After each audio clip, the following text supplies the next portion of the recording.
Estamos acá en un cementerio, un lugar muy particular que nos recuerda algo que ya sabemos, aunque a veces preferiríamos ignorar, y es el hecho de nuestra certeza de la muerte, de nuestra finitud. Pero ante la certeza de la muerte física nos surge una pregunta que esconde una ilusión. ¿Nos gustaría ser inmortales? Y sí, en algún sentido, a muchos hombres nos gustaría ser inmortales. Ahora, ¿qué clase de inmortalidad? Bueno, una inmortalidad muy particular, algo así como la posibilidad de continuar, pero en otra vida, con otras condiciones. La historia de la ciencia y la historia de la filosofía también es la historia de cómo se responde a la pregunta sobre nuestra finitud y sobre la posibilidad de trascendencia. La ilusión de que exista otra vida, que haya algo así como otra vida, donde además seamos felices, como aparece bajo el concepto y la idea del cielo, es privativa de muchas religiones. En última instancia, las religiones podríamos entenderlas como variaciones de cómo se resuelve el problema de la inmortalidad. Por ejemplo, el escritor español Miguel de Unamuno, un importante escritor y filósofo, lo que sostenía es que en última instancia todas las religiones y muchos de los sistemas filosóficos conocidos no eran más que un intento de justificar a la inmortalidad. Miguel de Unamuno lo decía citando un ejemplo muy gráfico. Se le pregunta a un campesino acerca del tema de Dios y de la muerte. La pregunta concretamente es, si yo te dijera que existe Dios, pero de todas maneras igual te vas a morir, ¿qué me responderías? Y entonces el campesino, con cierta sabiduría que a veces tiene la gente simple, se limitó a responder, ¿y entonces para qué Dios? O sea que en última instancia, de acuerdo a esta idea de Unamuno, la postulación de Dios no sería más que una excusa, un medio para asegurarnos la inmortalidad. En años recientes ha aparecido una nueva corriente filosófica llamada transhumanismo, una corriente liderada por Nick Bostrom, que básicamente lo que propone es abordar el problema de la inmortalidad y otro tipo de problemas de lo humano desde una perspectiva científico-tecnológica. Concretamente, el transhumanismo pretende ser una doctrina revolucionaria que se rebela contra algo muy simple, contra las leyes del determinismo biológico. El transhumanismo pretende valerse de toda la parafernalia de recursos científicos tecnológicos para avanzar en esta meta final de lograr la inmortalidad. Ahora bien, antes de la inmortalidad hay pasos previos, por ejemplo, prolongar la vida. La biología determina que, por ejemplo, en Occidente la expectativa de vida es de alrededor de 80 años. El transhumanismo, y no solamente el transhumanismo, sino la medicina moderna, se plantea la posibilidad de extender ese límite a 90, a 100, a 120, a 150. Entonces el transhumanismo diría a todo lo que la ciencia nos permita, hasta alcanzar, por ejemplo, la inmortalidad. Pero no solamente le preocupa eso al transhumanismo, porque pregunta simple, ¿de qué nos serviría vivir 150 años si esos años que vivimos fueran a costa de dolor, sufrimiento y decadencia? El transhumanismo se plantea también seriamente la posibilidad de que el ser humano incremente sus capacidades. Nos gustaría tener más memoria, nos gustaría tener mayor inteligencia, nos gustaría ser más creativos, nos gustaría tener una mayor capacidad de disfrute de la vida, de disfrute del placer, nos gustaría tener la potencialidad de ser más felices. Y el transhumanismo toma en serio estas preguntas como preguntas legítimas y propone seriamente que la ciencia y la tecnología deben abordarlas.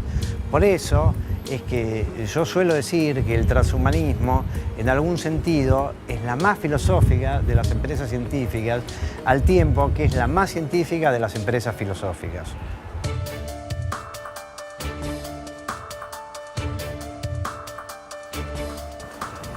Pero ¿cómo pretende el transhumanismo avanzar en el logro de tan desafiantes metas?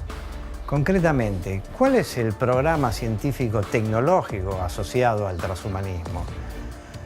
Para ejemplificar y responder a esa pregunta, baste citar a Ray Kurzweil, un transhumanista de última hora, digámoslo así, que ha escrito un libro muy desafiante denominado La singularidad está cerca. ¿Y qué es lo que propone Kurzweil en ese libro? Bueno, él se basa en una ley conocida como la ley de Moore, que prescribe esta ley que cada 2 años se duplica la capacidad de cómputo de la tecnología. Y podríamos preguntarnos, ¿y con eso qué? Bueno, con eso mucho, porque, por ejemplo, grandes desarrollos científico-tecnológicos como el desciframiento del genoma humano fueron a condición, entre otras causantes, de contar con esa capacidad de cómputo. Concretamente lo que dice Kurzweil es que hacia el año 2025 la exponencial de explosión del conocimiento va a generar un momento al que él llama la singularidad, en donde van a ocurrir cosas extraordinarias. ¿Por qué? Porque todo el saber que tenemos acumulado en la humanidad hasta ahora, en la historia de la civilización, imaginémonos que en pocos años se va, por decirlo de alguna manera, duplicar, cuadruplicar o multiplicar por 8. Concretamente, ¿qué es lo que Kurzweil predice que va a ocurrir? Tomemos 2 ejemplos paradigmáticos que ilustren tanto la potencia como la desmesura de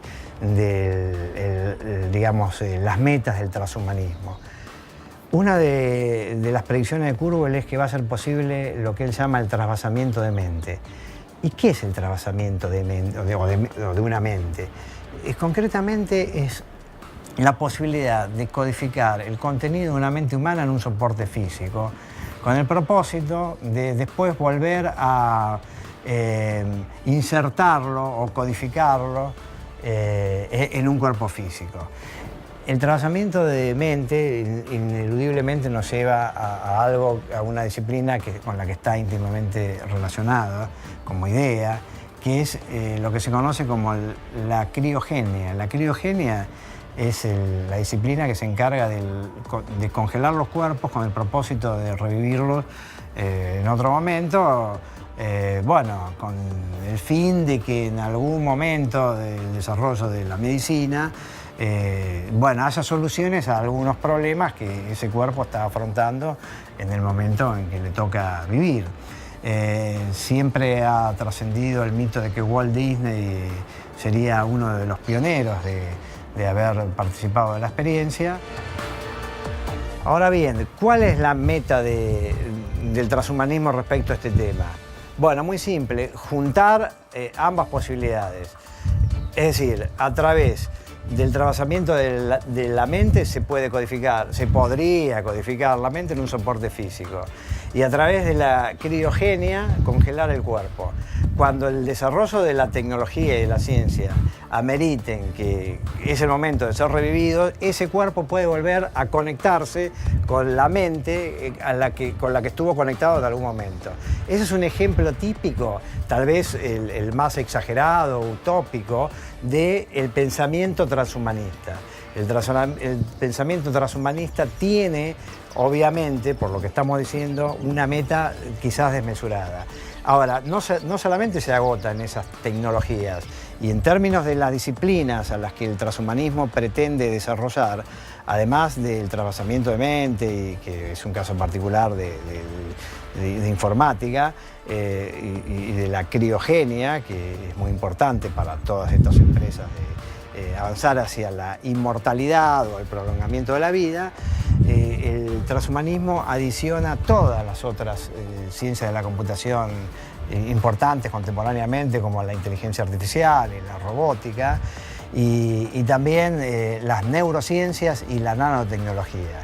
En síntesis, el cuadro que nos propone a nivel operativo el transhumanismo es que cuando todas esas disciplinas estén desarrolladas, van a converger en el momento de la singularidad hacia una fusión que va a permitir todos estos desarrollos de los que estamos hablando, y muchos desarrollos que ni siquiera nos podemos imaginar, pero que van a suceder.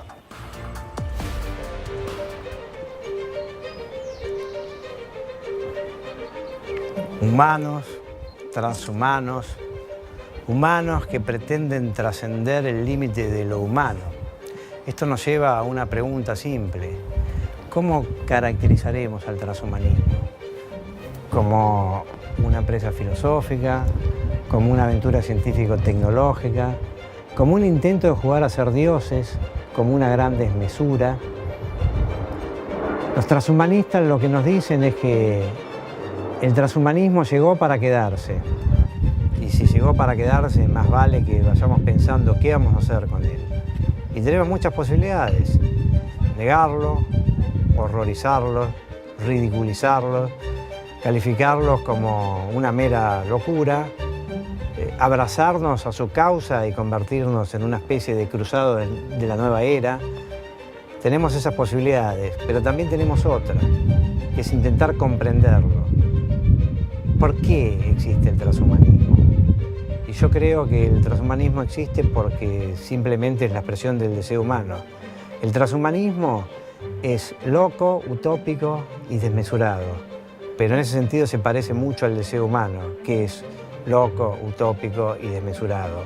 Porque no importa cuánto tengamos, siempre queremos algo más. Entonces siempre querremos la juventud eterna, la felicidad eterna y hasta la vida eterna. ¿Y por qué ese deseo loco y desmesurado está ahí llamándonos, acechándonos? Por eso es que existe el transhumanismo.